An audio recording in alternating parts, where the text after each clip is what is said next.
Hello, everybody, and welcome to a new episode of Sparks, Entertainment and Art, where we talk about all manner of things related to the band Sparks. I am so happy to have with me TOSH BERMAN, who is someone I've talked to a few times on various topics, but this is, I think, the first time, Tosh, we're going to really talk about Sparks. Isn't that right? This is the very first time that I have spoken about Sparks to anyone. This is totally exclusive. Oh, Well, great. maybe I'm exaggerating here and there, but we're going to forget Okay. the others, focus on this. Well, why we're talking with Tosh is not only because he's a great guy who has a lot to say, but also because this is the 16th anniversary when Sparks began their live spectacular 21 albums in 21 nights event, which took place in London at the Carling Academy in Islington. And I was there for the first 5 shows, but you took it a couple steps further because you were there for the whole thing. And not only that, you wrote a book about it. So that's Yes. what we're going to talk about today. How does that sound? That sounds, I think I was crazy and still am crazy for going for that whole process. But yes, it sounds good. Okay. Well, let's go ahead and dive in.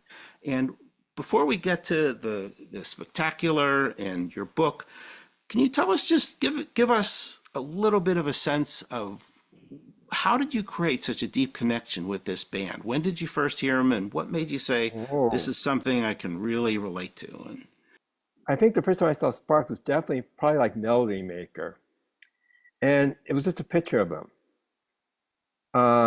And the first thing, the first visual feeling when I looked at it was I saw like Russell standing there. This is actually the photograph that I think was used in the back cover of Come On to My House.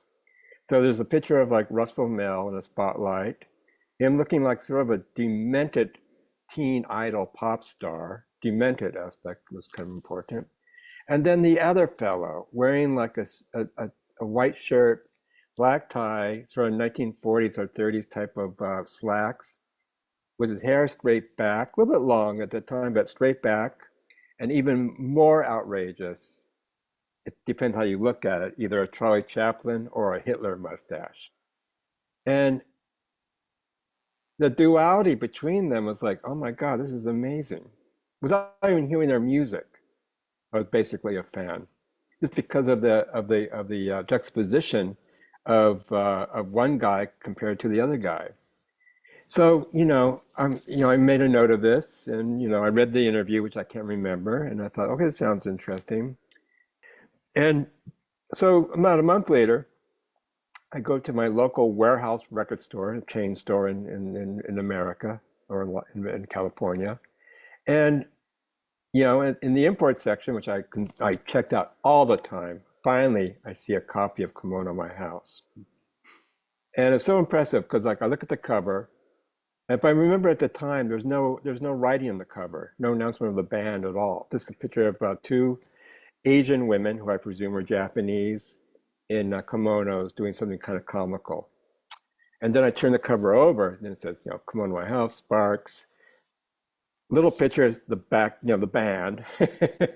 Big picture, the picture I think I saw originally of Ron Mell and Russell Mell. And I just thought, okay, I'm going to get this, even though it's $2 more than a regular American LP release, because I think it was like, at the time, it was like American records were like $3.98, and this was like $5.98, so it's kind of pushing the budget.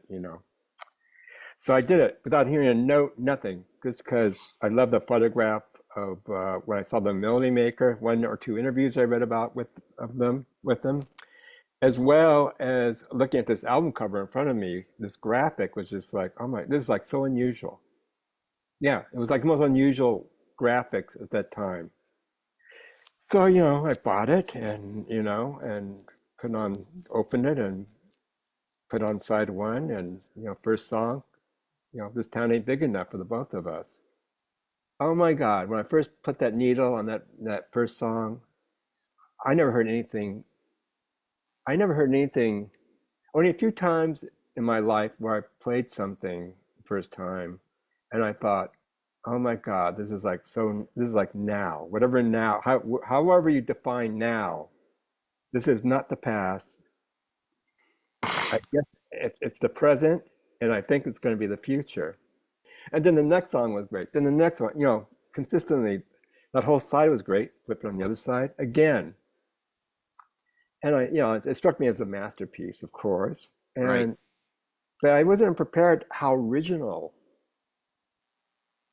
it sounded, and also how I took to it so quickly. Sometimes you hear something new and exciting, and it is that, but you can't like attach yourself to it. Sometimes is it something like it's too advanced or it's too weird or something off about it. You just can't get with it, but it's something important.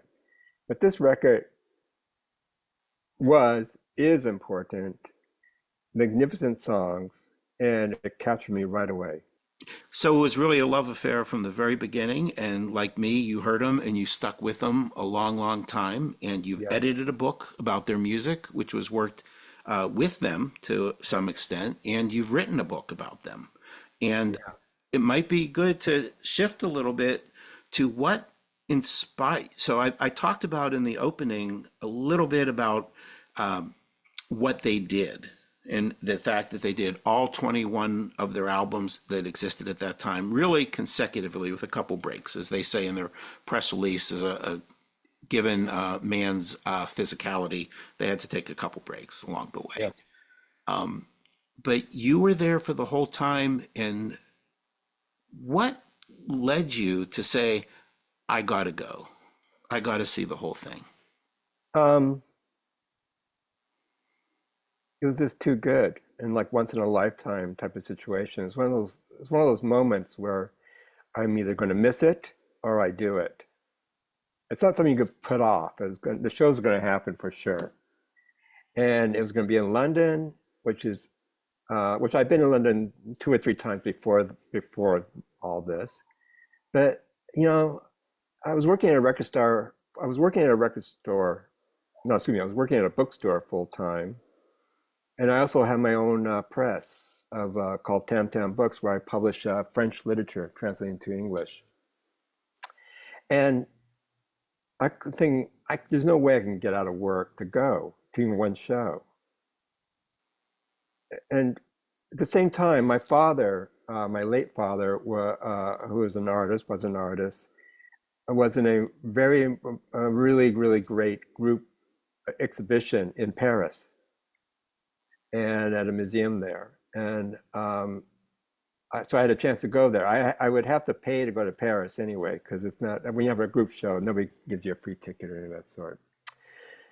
So I said, okay, I'm going to go to Paris. I was going to go to Paris with my mother. Yeah, I remember, and I think my uncle. And I thought, okay, so it's like right before the Paris opening is right before the Spark shows, and I thought, Paris, London, can't be that difficult to go from one to the other with not a great deal of money. Though I had no money at the time. I didn't even have money to go to Paris. But anyway, it's my father's participation in a really important art show, so I had to go. So, I was thinking, okay, this is what I'll do. I have to go to Paris. And then I will go to London for one night to see the opening show, the opening album. And then I'll come back to Los Angeles. Okay, that's what I'll do. And then I'm thinking, well, if I'm going to be there, I should go to the second show. I mean, one more night. And then I thought, well, wait, then Come On to My House is like the third show. How can I possibly miss Come On to My House? And then, I went to bed that night, all this, thinking about it. And I woke up 3 in the morning and I said, I got to go to see every show. And I'm going to write a book. Hmm. And the writing of the book was sort of justified my madness. I have to do something has to be produced out of this insanity I'm going through, where I want to see every show, where I had no money, and I had to do it. And justify it, I will write a book. Mind you, I didn't have a publisher, didn't think about that, but I'm going to write a book. So so 3 o'clock in the morning, I thought of this. When I woke up at 8 o'clock in the morning, I told my wife, and I said, darling, I have to go to Paris, but I'm going to go to London for about a month and a half or 2 months. I'm going to write a book there, and I'm going to see every Sparks show, just 21 shows. She said, that's a great idea. Again, we had no money really to do Right. this. Right. So, I arranged plane tickets. I paid for the plane tickets. Luckily, I have friends, two friends I could stay with, so they won't be sick of me, staying with them consistently. And they agreed to have me as a guest or hosted me. And then, out of the kindness of Ron Mel and Russell Mel, they offered me the big ticket pass. Oh, is that right? Yeah. And I thought, wow, okay. I think they were impressed I was going to write a book. Yeah. If I was Yeah, not going that's to write a wonderful. book, if I was not going to write a book, they'd probably say, eh. But the fact that I'm going to write a book about this, Hmm. and they right away they offered me a pass. So I said, okay, now now I have to do this. I mean, it's going to happen, Yeah. and And it I did think you happen. would have done it even had they not made that offer. I would have, because I made a mental commitment to do this. I really wanted to do it. Hmm. And Yeah. especially at my age, I'm not like 19 or 21. I was like 50 something years old. So it's Right. sort of you can either look at it as a midlife crisis, but it wasn't a midlife crisis for me. It was more of you know, do something special, do something grand. And this is my moment to do something grand. I can understand that, and I think it's such a wonderful thing that you decided to do. And uh, it must have meant a lot to them to know that you were going to write a book. That that They, was nice. it was, and they never asked me what type of book I was going to write. Yeah. Um, in my mind, I knew it was going to be like a memoir. And it will be more of I didn't want to write a book like, how do you do this, Sparks? How do you do this, Ron? Russell, what's your relationship with you, Russell? Russell, what's your relationship with Ron? Talk to the musicians. I didn't want to do that type of book because it was too dry. The dry information part is not what interested me. The grand ideal interested me. And the fact that they did these series of shows really to promote one album, their latest album, Hmm. is totally insane to me. If it was insane for me to go to London by myself, Do you think that was why they said they did it? Do you think there was anything else? But I'm not one to ascribe motives. I'm just wondering if you have any thoughts about that. I, I think either they thought it up or their manager thought it up. Said, "Hey, why don't you guys do a series of? Why don't you do every album of yours that will lead up to the new album, and that will be a promotional thing." And they probably say, "Yeah," not realizing at that moment they said, "Yeah," the amount of work they have to do. I mean, they have to relearn 253 songs. At that point, I don't think they're on a regular touring schedule. They didn't have like a permanent band with them. So really, they had to start from scratch. And yeah, so they have to do every song of each album, as well as do as for the encore, like a B-side single or something from that era. And what's amazing to me, once I went there, that they didn't jazz up the arrangements. They didn't like discofy it. They didn't electronicalize it. They didn't reggaify it. They didn't wink at the audience doing it. They did pretty much the exact reproductions of what you heard of those original albums, as you were there as well. So that was amazing to me. That they could actually reproduce those sounds. It was amazing. And I think they were very meticulous about that, and that was part of the idea.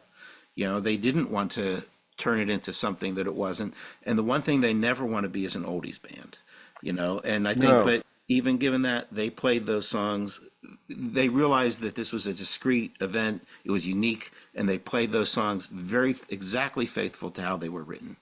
yes. So no surprises. No. If you like "Come On to My House," you're gonna love the show. And there's no like they didn't change the song order.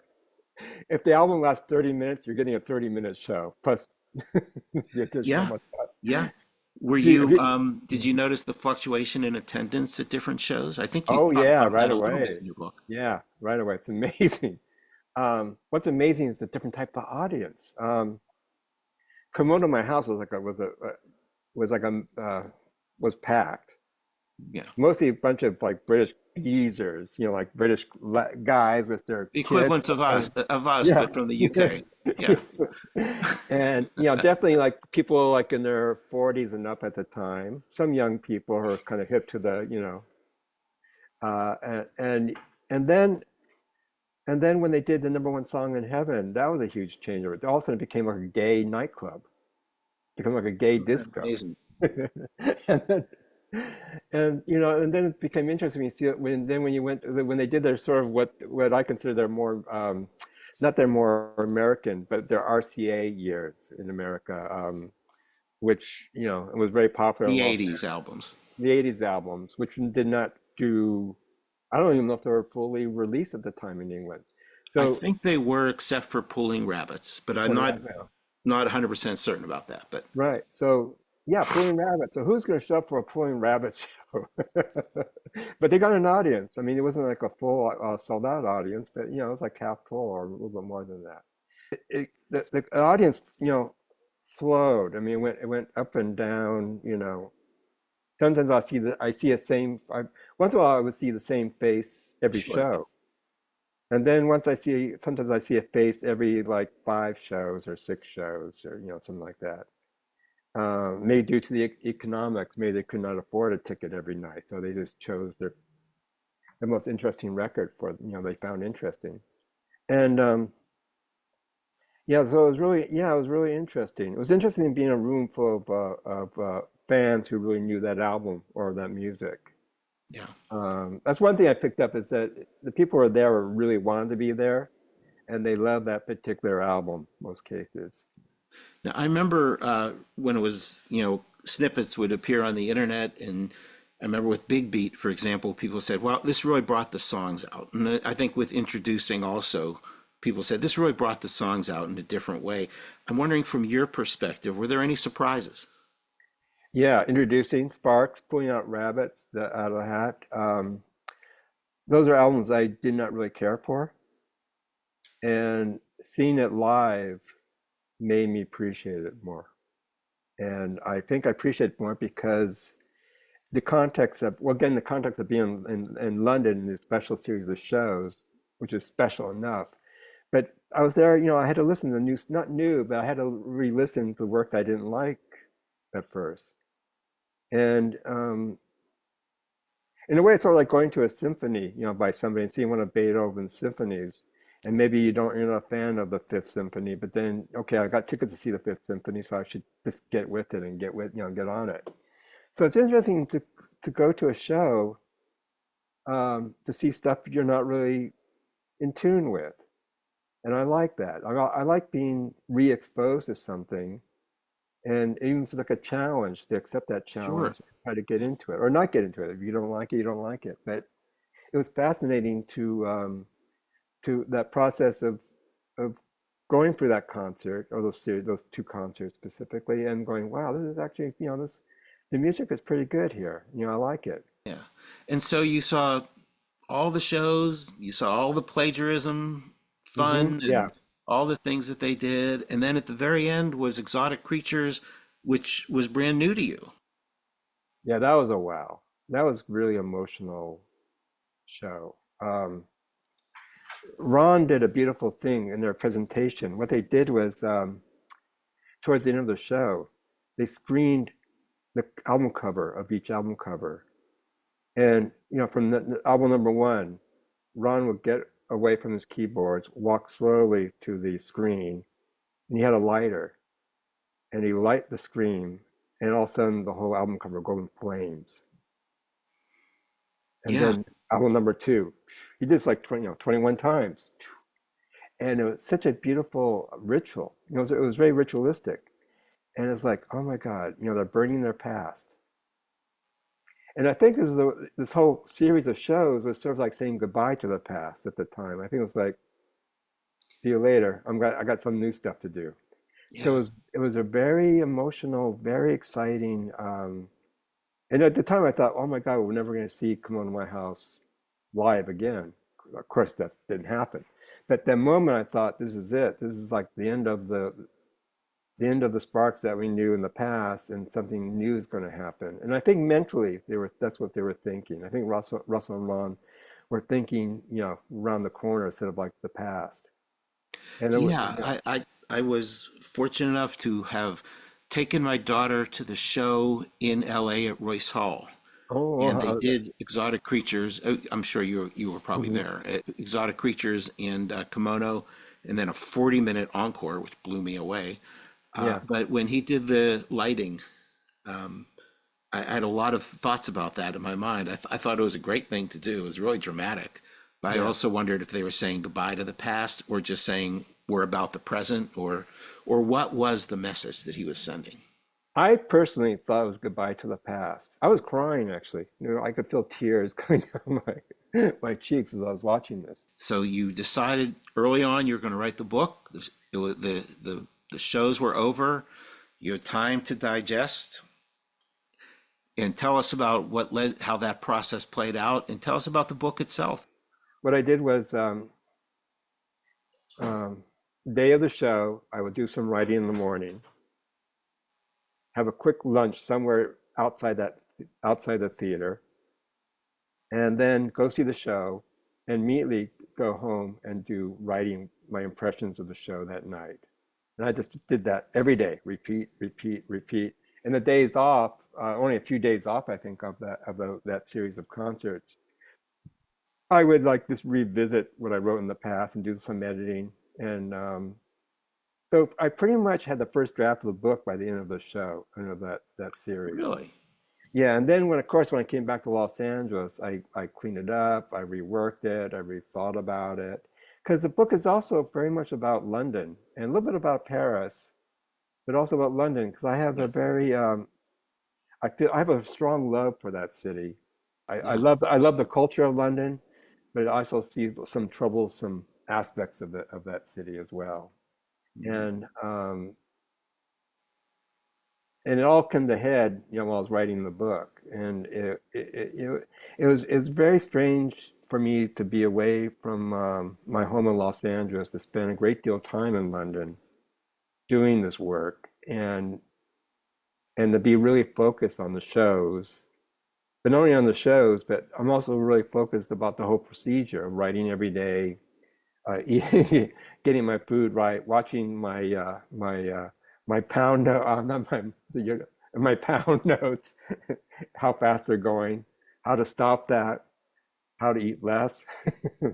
How how long did it take after the shows before it was actually published? Not that long. I wish I could tell you that I showed it to 150 publishers, got turned down.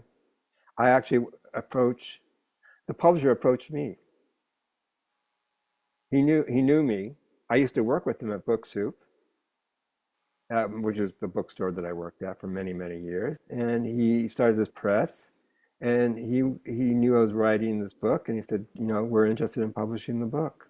It was as simple as that. So lucky, or blessed, or both, to never had a problem in that area.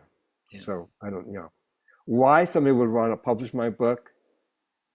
You would ask that. I asked Oh, Tyson that's Now, that's the another publisher, question. because Yeah. he must be insane. He must be.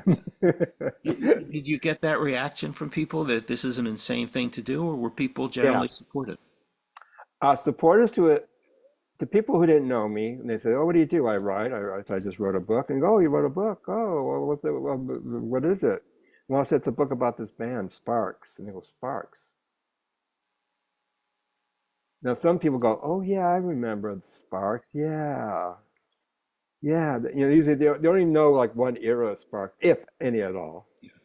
But all of them said, "So you wrote a whole book about Sparks?" And I'm sorry, I really don't even remember the band that well. Sure. and, and I think, well, They I had wrote, that song about a town yeah, sometime. Sunday I City, remember. something. Yes, Yeah. exactly. So, yeah, so Or the that's other reaction is, oh, Jane Weedland. Right, Jane Weedland. and so, yeah, so that a lot of people got that reaction. And so I knew it was, okay, this is going to be a tough sell. But I knew that in the first place, I didn't even care. Marketing will come later, all that type of stuff will come later. All I knew, I wrote this book. a publisher likes it, and then we'll deal with the next issues, down the road. And so the book is sold, I think, is being a book about Sparks, but again, it's equally about me liking Sparks, loving Sparks, as well as a travel journal. So it's a weird mixture of a music book, but also a travel journal, and also, sort of philosophy, a lot about London history that I Right. found fascinating. When you look back on it now, it's been a number of years since you wrote the book. Yeah. What does it mean to you? And what do you feel really came out of it that is still valuable to you to this day? Wow, that's an amazing question. So it's really that Sparkstastic is really my love letter to a culture and and the ability to spend time with artists doing what they do best. And I was just so lucky, as you were, I think, to witness and hear and to experience this remarkable series of shows. I mean, yeah, it's just unbelievable, and it's Yeah, kind of amazing. yeah, When you yeah, think, I was there just for a short time, and I feel extremely fortunate just to have been there for that. And like you, I also have a wife who would have said yes if I said, I just got to take off work for a month and do yeah. this. She would have said yes. So it's great to have that support. And And they're both our ex-wives now, so it's oh, not in my case. Not not let's. not my. I'm just making a joke, not mine either. Oh, right. But let me ask you one other thing. What did Ron and Russ have to say once they saw it? They both loved it. They at the time they really really loved it, and they were very supportive of it. I think they were happy and relieved that it was something that they could enjoy and like, and they could recommend it to somebody else and to read. I think they looked at it as a book of somebody who really appreciates their work and them, but really especially their work. I took their work very seriously, and whatever I took it wrongly or rightly or whatever, it's just taken very seriously. And I sort of gave it a bigger picture of being in London, the culture of London. Um, I had some observations about them, which are I thought were right, but probably maybe now were wrong. But that's okay because I'm dealing with a mystery, and I like dwelling in the mystery. I don't like to expose the mystery. Right. I like to jump into that mystery pool and just pick up things and see what's happening there. And I know exactly where you're coming from. you I'm know, okay with the fact that I know as little about them today as I did 50 years ago. and I never pry into their privacy. I know them quite well now, uh, and they're truly wonderful. But I Yeah. never ever ever pry into their methods or their how they work. I do now know. At the time I knew too. I know, like me working like in a factory, they work like a factory pretty much. They have a 10 to 6 schedule. I think 6 days a week, except for Sundays. So they show up, meet on a daily basis.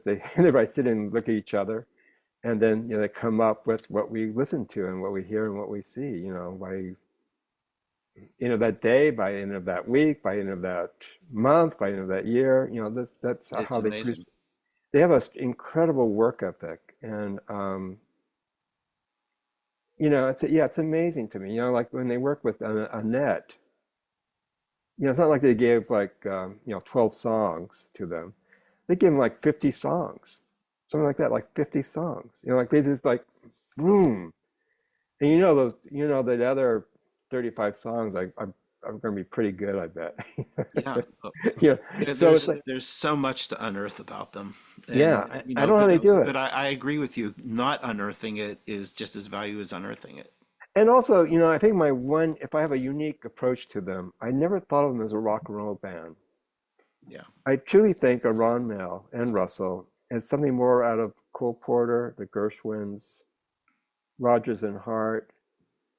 Um, I see them as the great classic American songwriters, American, Yeah. songwriters who obviously should have done Broadway, they're sort of like in the wrong time, wrong place. They should have, if they were born in the teens, they would be writing for Broadway, and I think successfully. Well, And this is a discussion that I want to have with you, but I'm going to save it okay, if you don't mind. And the book is wonderful. I can't, I'm so grateful that you came and talked about it and shared the background to us, and also what it meant to you emotionally. That's a really great thing to hear. I still get it. I still get the emotional buzz from it. So yeah, it's a gift that keeps on giving to me. Yeah.